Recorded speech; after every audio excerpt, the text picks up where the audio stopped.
Subscribe பட்டனை அமுக்குங்க, bell பட்டனை அமுக்குங்க. வாழ்க வளமுடன். இப்படிக்கு பாட்டி வைத்தியம். வணக்கம்ப்பா, உங்க பாட்டி பேசுறேன். எல்லாரும் இப்ப இந்த காலத்து பிள்ளைய புடைக்க தெரியலங்கிறாங்கப்பா. புடைக்க தெரியல, அரிக்க தெரியல, அதெல்லாம் போட்டு காட்டுங்கன்றாங்க. இப்ப நான் உங்களுக்கு புடைச்சு சொல்லித்தாரேன். இந்த மரம்ப்பா, மரத்துலதான் புடைக்கணும். இது குதிரைவாலி அரிசி. குதிரைவாலி அரிசி நான் வாங்கி ஒரு 2-3 மாசம் இருக்கும் வச்சிருந்தேன். சரி, இன்னைக்கு ஏதாவது செய்யலாம், இதை வச்சு செய்யலான்றதுக்காக எடுத்துக்கிட்டு உடைக்கிறது இது போட்டுக்கிட்டு இந்த மாதிரி இந்த கட்டை விரல் இப்படி இருக்கணும், இந்த 4 விரல் இப்படி இருக்கணும்ப்பா. இப்படி செஞ்சு பாருங்க எப்படி செய்யுது.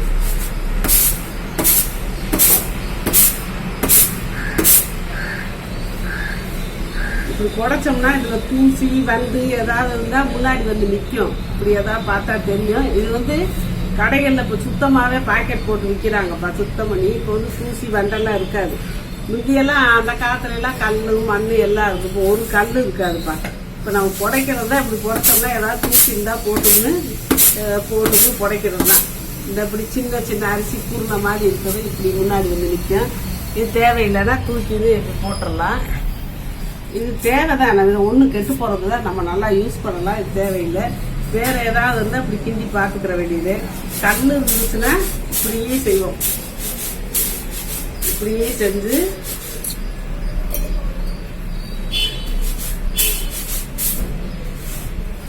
கல்லெல்லாம் இந்த பக்கம் ஒடுங்கும். இதுல கல்லெல்லாம் இல்லை. இப்போதான் எல்லாம் கிளீன் பண்ணி பாக்கெட் போட்டு வித்துடுறாங்கல்ல, அதனாலதான் யாருக்குமே இப்போ புடைக்க செய்ய தெரிய மாட்டேங்குது. இருந்தாலும் ஒரு சிலர் கேட்குறீங்க, அதனால சொல்லி காட்டுறேன். என்னன்னாலும் கோதுமை வாங்க, அரிசி வாங்க, எல்லாம் நீட்டா இருக்கு. அந்த காலத்துல இந்த அரிசியெல்லாம் நாங்கள் 3 தடவை அரிச்சாதான் திருப்பி அரிப்போம். உடச்சு கிளீன் பண்ணி அப்புறமும் எடுத்த இது நேம்புறதுப்பா. நேம்புறது தான் இப்படி நேம்புறதுன்னு சொல்லுவாங்க. இப்படி செஞ்சா அது நேம்புறது. இந்த ஓரத்தில் கல்லுகள்லாம் நிற்கும். அப்புறம் இப்படி கொளிக்கிறது, இதுக்கு பேரு கொளிக்கிறது. இப்படி கொளிச்சு நேட்டி கொளிச்சு அப்படி செஞ்சு போட்டுறது. இப்படி தட்டினது புடைக்கிறது. அப்புறம் இப்படிங்கிறது கொளிக்கிறது. இது நேம்புறதுன்னு சொல்லுவோம். இப்படி நேம்பணும். நேம்பணும்னா இந்த ஓரத்துல கல்லுகளாக நிற்கும். இப்போ ஆனால் ஒண்ணுமே இல்லை, பார்த்தீங்களா? கல்லே இருக்காது. இப்போ எல்லாம் கிளீன் பண்ணி நல்லா நீட்டாக வடுத்தா இந்த மிஷின்களை வச்சு செஞ்சுருக்காங்க. எதுவும் இல்லை. நேம்ப கொளிக்க புடைக்க சொல்லி கொடுத்துட்டேப்பா.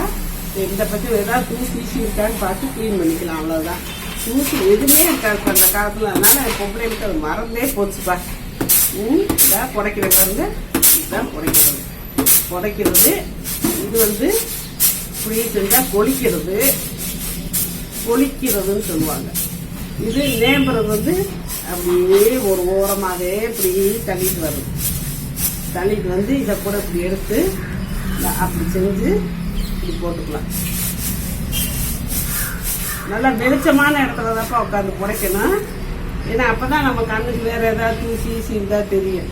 ஆனா இப்ப புடைக்கிறது கொளிக்கிறதுக்கு வேறையே இல்லை. இருந்தாலும் நிறைய பேர் எங்கிட்ட புடைச்சு காட்டுங்கன்னு கேட்கறாங்க. அதனாலதான் அப்ப நான் புடைச்சு காட்டிட்டேன். போதும்.